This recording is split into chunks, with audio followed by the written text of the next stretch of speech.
ប៉ុន្តែលោកបានបាត់បង់ឱកាសហ្នឹងហើយ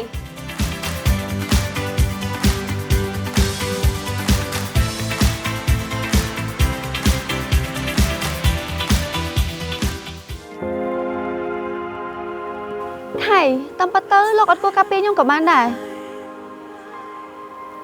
គេគឺជាដៃគូសហការសំខាន់របស់ក្រុមហ៊ុនបើសិនជាគេអត់ពេញចិត្តគេអាចបញ្ឈប់លោកពីការងារក៏បានដែរ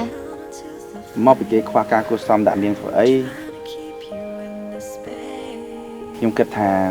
ក្រុមហ៊ុនយើងប្រកាសជាយល់ច្បាស់ពីបញ្ហាហ្នឹង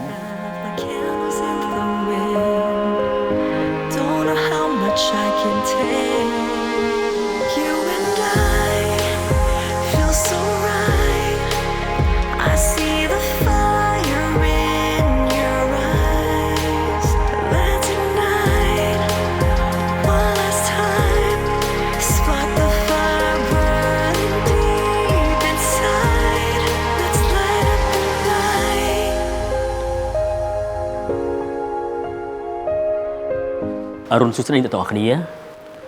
ខ្ញុំមកនេះគឺដើម្បីប្រកាសថាកូនប្រុសរបស់លោកអគ្គនាយកលោកខៃនឹងក្លាយជាអគ្គនាយកថ្មីរបស់ក្រុមហ៊ុនយើង